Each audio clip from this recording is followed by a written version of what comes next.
Starting now with the latest updates from the Ukraine conflict. After weeks of warnings to de-escalate military maneuvers in eastern Ukraine, the US has now imposed a series of limited sanctions on the two Russian-backed areas in eastern Ukraine's Donbass region.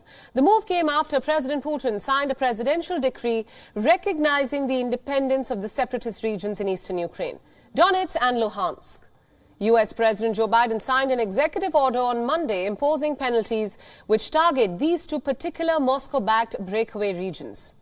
The executive order bars any kind of new investment and trade from the United States with people living in Ukraine's Donetsk People's Republic along with Luhansk People's Republic.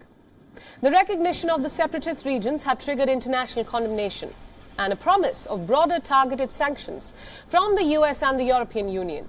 Washington, meanwhile, has also said that it will impose another set of fresh sanctions on Moscow, which will be unveiled later today. All this comes following an initially cautious response to President Putin's order of deploying Russian troops to these rebel-held regions. Tomorrow, the United States will impose sanctions on Russia for this clear violation of international law and Ukraine's sovereignty and territorial integrity.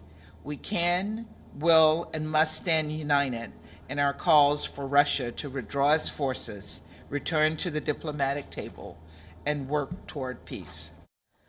The West has repeatedly threatened to impose far-reaching sanctions against Russian energy firms, banks, all targeting its economy. It was unclear, however, if the deployment of Russian troops in Moscow-backed enclaves would be seen by Washington as an invasion. A senior US official pointed out that Russian forces had been acting covertly in the area for about 8 years.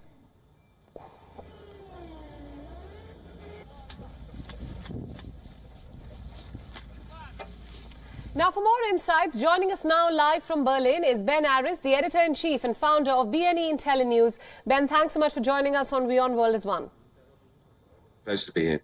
So my first question to you, there's a lot of talks ongoing about what's exactly happening in the Ukraine conflict. A day after the Russian President Putin ordered troops into Ukraine's two controversial separatist regions, Moscow even says that the Russian foreign minister was still ready for talks with the US Secretary of State Blinken. So what do you make of these mixed signals? What exactly does Russia want? I think it's very clear. I mean, from the beginning, Putin's made it perfectly clear that he wants a new security deal, part of that being a guarantee that Ukraine cannot join NATO ever. And the first round of talks, the demands came out in December, and the first round of talks started in January in Geneva. However, that relatively civilized round of diplomacy has gone nowhere. That the Americans came back at the end of that month saying flat no to Russia's main demands.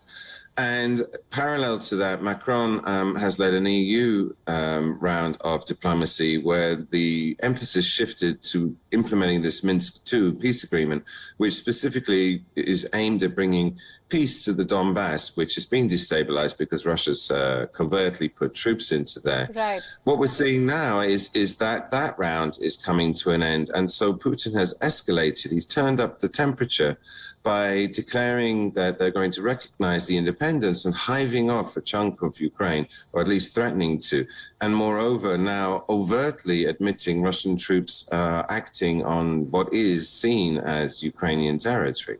Right, absolutely. Now, Ben, I want to talk about this talk of sanctions. The United States and its European allies are all set to announce harsher, fresh sanctions against Russia. But just a few days ago, we heard the Ukrainian President Zelensky talk about the futile efforts of sanctions from the West. He said that if the West is in fact scared that Russia could attack Ukraine at any time, then sanctions are not sufficient. So will these sanctions work, especially after Russia's recent activity? I think the short answer is no. The sanctions are a very inefficient and limited tool, in so much as that Putin's been preparing for this fight, by my reckoning, about 14 years. And specifically, he's built up enormous currency reserves, $630 billion, far in excess of what the country needs. And at the same time, he's paid down his external debt and also sold off his American treasury bills. And what all of that means is that the West has no leverage over Russia. There's nothing much they can do to force Russia to do anything. They cannot collapse the economy.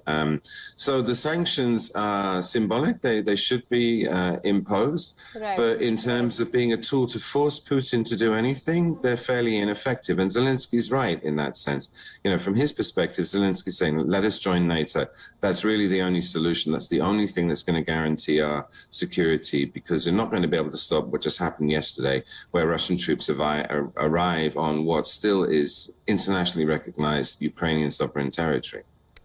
Just wrapping up our discussion here, Ben, is this Russia's recent moves as well as the retaliation from the West, the threat of more sanctions, is this another clear escalation of the crisis? We've seen weeks of diplomacy fail to achieve a breakthrough, especially after European leaders gathering. So what lies ahead?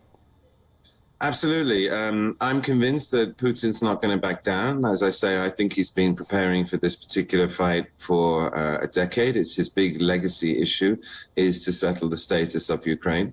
And that he's just escalated dramatically, but it's still a step short of invasion. It's still a step short of war or open conflict.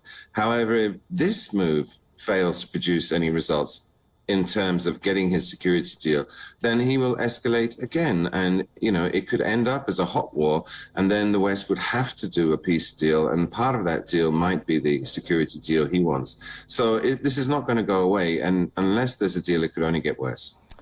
Ben Aris, thank you so much for all those insights, and thanks for joining us on WION World is One. Pleasure. WION World is One is now available in your country. Download the app now and get all the news updates on the move.